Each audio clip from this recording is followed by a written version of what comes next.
Another episode of Ativian Pulse. I'm Janine Canill, Regional Sales Manager for the Americas at NetApp, focused on delivering secure and seamless remote control for critical industries and complex infrastructures. Joining us today is Chris Steffen, Vice President of Research at Enterprise Management Associates. And today we're going to dive deep into the ever-evolving world of cybersecurity. Chris is a renowned cybersecurity analyst, thought leader, and zero trust advocate. And we'll be exploring some of the biggest strategic challenges facing organizations today, from emerging threats to the crucial alignment of security with organizations' business goals and priorities. So Chris, welcome to the show. I'm super excited to talk with you today and pick your brain about all things involving cybersecurity. Yeah, Janine, really appreciate it. Thanks for having me on today. Yeah, so I thought we could start by delving a little bit into the world of NetApp, or I should say, rather, the industries served by NetApp, when we think about, this idea of critical industries and creating a really secure environment for remote connections and remote device management and endpoint management.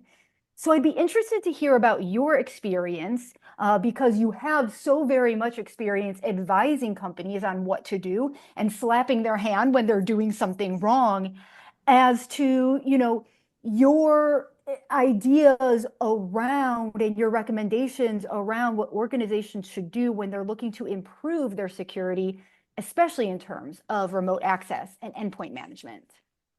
Yeah, I mean, so that's an hour-long question by itself, but I'll give it a swing, right? And so the first part of this answer is probably the part that is the most relevant, and yet probably the least specific towards what you guys do at NetApp, and that is understanding where you are, understanding where you are and where you want to go in your security journey. It is. I I think so many people today go to conferences. RSA is coming right around the corner. Mhm. Black Hat will be in a few months after that, whatever have you. They go there, they see the shiniest vendors on the floor, and there's 600 some of them at RSA. And the vendors at RSA say, we'll solve all your security problems, and it's in this box. And if you buy this, you'll live happily ever after, and your CISO will sleep at night, and blah, blah, blah. And that is absolutely positively not the case. I cannot recommend enough. Do not believe the snake oil salesmen that are trying to get you to buy their product without really having a good understanding of how that product is going to impact you. And even more important than that, understanding where you as an organization, as your company is on a maturity level.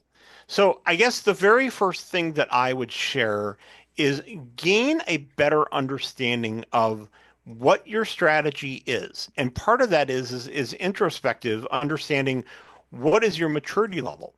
And maturity being not, the size of your company or how much money you have to spend. On a scale from 1 to 5, are you truly ready to take and support a enterprise class SIM solution like Splunk? Or do you need something that is a little easier, a little more aligned to the size of your organization and the goals that you have? And maybe that's a smaller SIM XDR solution, whatever have you. And there's nothing wrong with any of that. There's nothing wrong with Splunk. I love them to death. There is nothing wrong with a smaller SIM. I talk with them all the time. And maybe that's what you need to be looking at first and understand where your priorities are, how that aligns with your priorities, and then go down that road.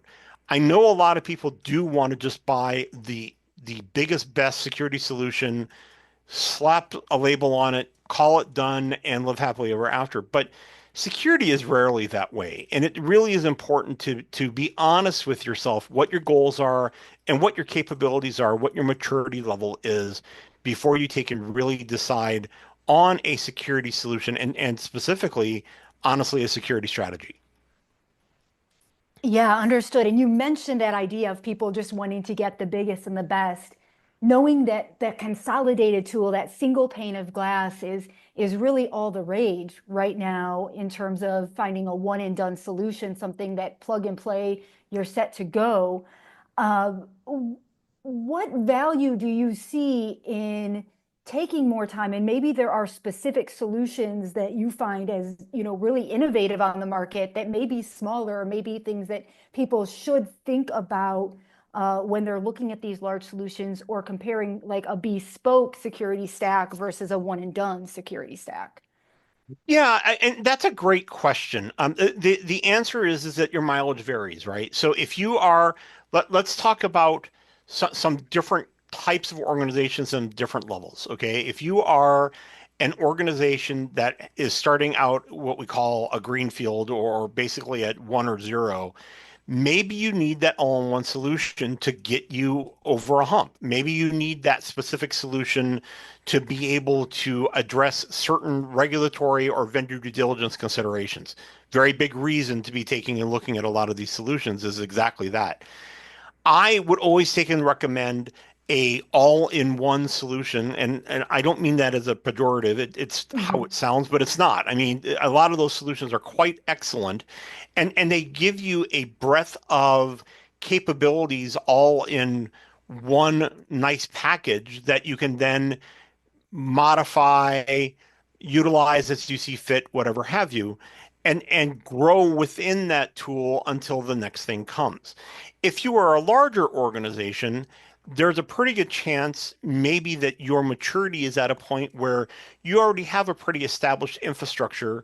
That one and done tool, that single pane of glass, maybe isn't it. You already want to take and do the next thing to grow the business and align the business with, or align your security strategy with your business goals. And that's wonderful. I'm very, very excited to hear that. Then find a tool, maybe a specific tool that helps align that specific goal. In all likelihood, a one and done solution, a single pane of glass solution, will offer really great solutions across the board, but very few of them are going to be best in class. Whereas you get a boutique tool, a specific tool that does a specific thing, and then you're really looking at, the sky's the limit. There are tools out there that are far and away best of breed, nothing better in the industry, and you'll go to bed at night knowing that your threat management solution, let's say, or your SIM solution, or your remote access solution, that is truly the best that there is. But understand where that falls in your overall plan, and make certain it aligns with your business priorities. Don't buy a tool for the simple fact of buying a tool. It doesn't help you Mhm. anybody, and that's just crazy talk.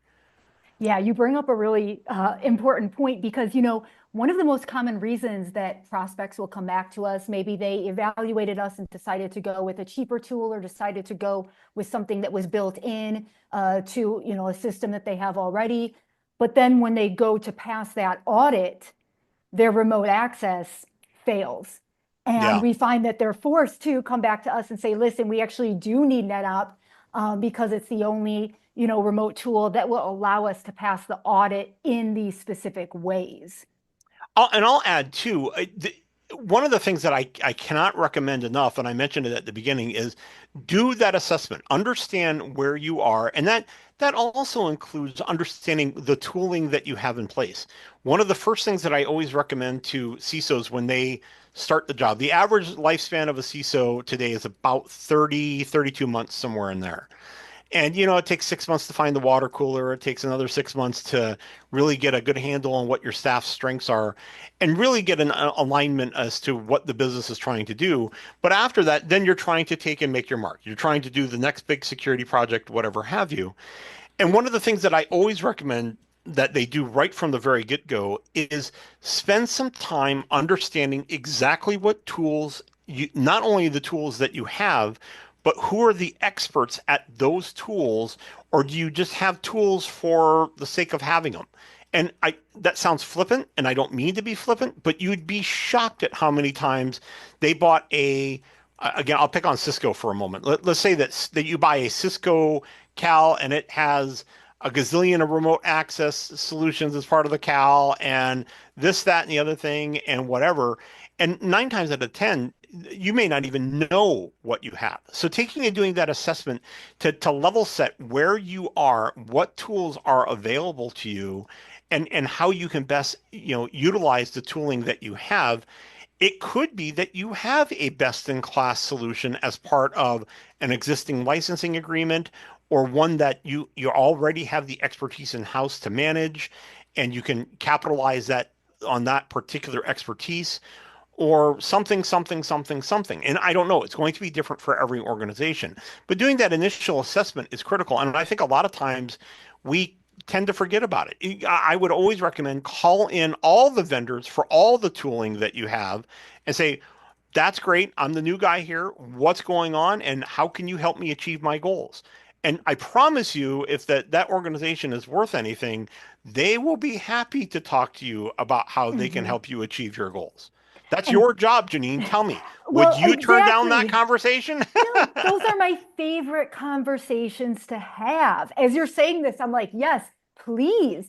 Those are the conversations I'm calling people to have. Those are the reasons I'm emailing them. It's not to sell them NetUp, but rather it's to figure out how to best serve them and how to make sure they're able to do what they need to do, whether it's working with an energy company who's keeping the lights on in schools and hospitals and our government buildings, or whether it's a manufacturing plant that's really building up our American-made brands. Like this is critical stuff that we're doing, and it's important that these companies have the most secure instances so they can create the best products and remain stable and sustainable. Well, the idea of phoning a friend is not new, right? I mean, Mm-hmm. and I promise you in the security space, and I've been doing this for a couple weeks here now, I promise you that there has never ever been a time, despite the fact that it is absolutely my job to understand, that I knew everything that I wanted to know about information security.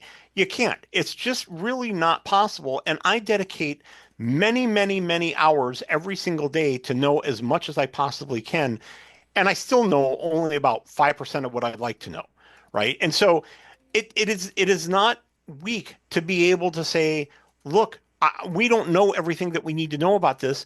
Taking and talking to the experts of the vendors that we already have relationships with, not only is that a good thing, it's expected. And those vendors, the reason you signed up with those vendors to begin with is because of their expertise. If they Mm-hmm. do not have the expertise that you want, maybe you should be looking for a different vendor. And that's really the truth. That's not a commercial for anybody's product about anything.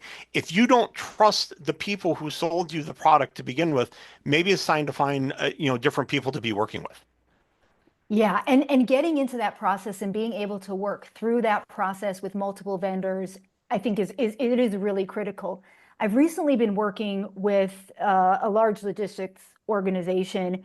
They had been struggling to adapt to the cloud, so they were mandated to move to the cloud. It's been a struggle for them, like a lot of organizations. They had traditional, on-premise based security model. But with some of the new software and technology they've been adopting, especially around zero trust network, it wasn't serving them the way they needed it. And so over time, we were able to, navigate and support them and build NetOp as one of the tools within their zero trust network. And really build out this really cool advanced hybrid approach that they're going to utilize for, we're talking hundreds and thousands of endpoints. I mean, this is a big organization doing big things and important things. Um, it was very challenging, but also, extremely transformative, I think, for all of us involved in it. And I'd love to hear more on your thoughts, because I hear this all the time. We're moving to a zero trust environment, or we're focused on Zitna, like that's what we're doing now. So, what do you see as the differences between a traditional security model and the zero trust approach? And can you make some sense out of that for myself and our listeners? Yeah, I can sure try. I try to make sense out of zero trust every day. Mhm. That's a big portion of what I do. In addition to all my other extracurricular activities, I am actually the co-chair of the Zero Trust Working Group for the Cloud Security Alliance. And Oh, so very cool. I really do recommend that if you are looking for more information about Zero Trust, check them out. We're always taking and looking to educate people. We give lectures literally daily, if not weekly. We just did one last week with the DoD. It was fantastic. Again, really just an outstanding organization. All of that said, you hear zero trust, and there's a lot of people in this world that believes that zero trust is just a bunch of marketing hype, buzzword bingo, whatever you want to call it. And yours truly was one of those people to start with, right? It's one of those things where I think I have a great security organization. I don't need to be worrying about your buzzwords, whatever have you. And and there's probably at least a modicum of truth in that. But what I look at from Zero Trust is an opportunity to take something that is a current event, a current trend that your executive leadership has heard about, and cross apply that to the organizational structure and strategy, security strategy that you want your organization to have. What does that really mean? It means I want to do security stuff. I'm going to use this zero trust initiative, these zero trust ideas, which at its core are just zero or are security best practices. And I'm going to take that security term, and I'm going to take and cross apply that into improving our overall security within our organization. Now, once you get past level one of zero trust, you find out that there's all kinds of other stuff, right? You basically trust no one. You want to have policy-based decisions on all your devices, on all your users, all your applications, and even your data. And that's not overly complicated. But start with the basics, right? Understand that, yes, we need to have username and passwords for every device and every application and access across the board. Start there. I will tell you, by and large, nobody is starting out in what we call a green field in zero trust. You're already doing something. Case in point, you probably have Active Directory. You Mhm. probably already are using username and passwords. I sincerely hope you are, by the way. If you're not, well, then you probably have some other problems that you need to be looking into. But that said, understand where you are, understand how you want what you're looking for from a framework to help you get there. And maybe zero trust is the right framework for you. If you find that it is, and you read up on it and you read the books that are out there and so on and so forth, there are a number of resources out there that will tell you pretty succinctly, actually, what your zero trust maturity is, what a zero trust maturity model, and gaining a better understanding as if I am at this point, what does it take for us to get to the next level? That's really interesting in this space today because so many organizations, especially the government, if you are an organization that wants to do business with any of those three-letter agencies, you probably need to have a zero trust initiative or at least an understanding of how zero trust is going to apply to your environment today. I'm not saying it has to be an all hands on deck, get this done tomorrow, because you can't. It doesn't work that way. But gaining a better understanding of how it applies to your organization and your overall security strategy is something that I would recommend for every organization out there, regardless of your size, regardless of your maturity, because the only thing that'll come out of it for 100% certain is that you will have a better understanding of what your security maturity is and what you should probably think about doing next. Thank you for that. So, keeping the focus on this idea of current trends that you brought up, cloud migration is another big topic. I mentioned it earlier, but it just seems like everybody that I'm talking to that is currently using on-premise or currently using a hybrid, they're starting more and more and more to get into the idea of cloud. Everything from retail, where just a couple of years ago, if you mentioned cloud, if you mentioned AWS, no way. Now they're warming up to it. Now they're open to it. Now they're viewing it as a way to serve their customers in even a broader sense. So as we're looking at, cloud migration, And we're definitely doing some really cool things, within our NetApp portal, especially, with our integration with Intel vPro, adding things like out-of-band device management. Um, for those listeners that are thinking about cloud migration and thinking about this extended remote access and control, what are some unique security challenges that they should be aware of and factors that they should look into when thinking about moving to either a hybrid or a fully cloud-based infrastructure? Yeah, the first one is one that's not obvious to most people, and that's why I share it the most often, is that migrating to the cloud is not fun, and Mm-hmm. nobody should be doing it for the sake of just doing it. Okay, if you have very, very specific use cases as to what you expect to gain from a cloud migration, then look at it again, triple check, quadruple check your premises, and then go again.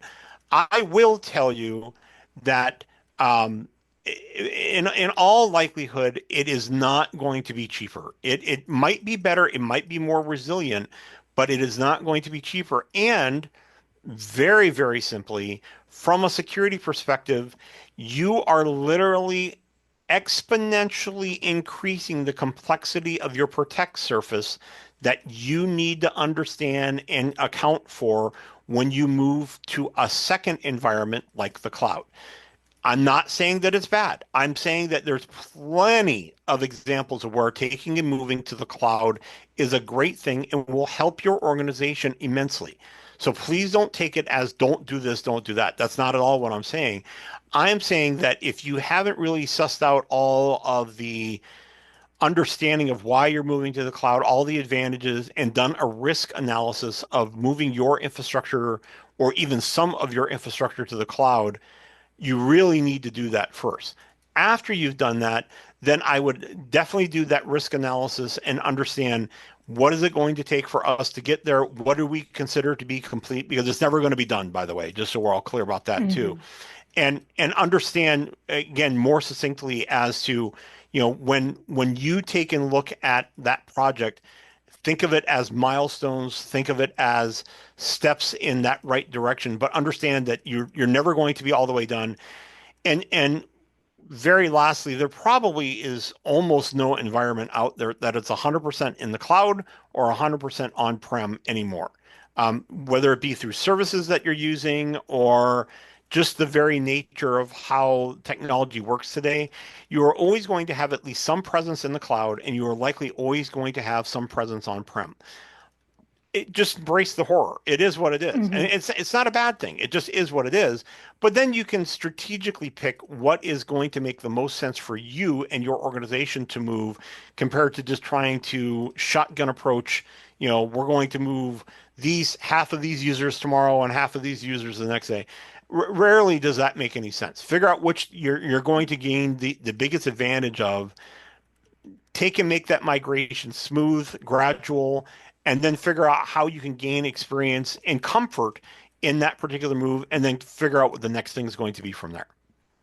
Exactly. What you mentioned about the strategic approach, and most likely you would be looking at a hybrid approach.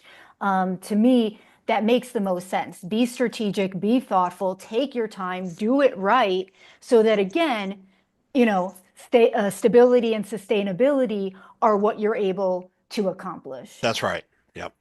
So we have a couple minutes left here before we close up. I have one more question for you. So looking ahead over the next, let's say 5 years or so, how do you see the threat landscape continuing to evolve?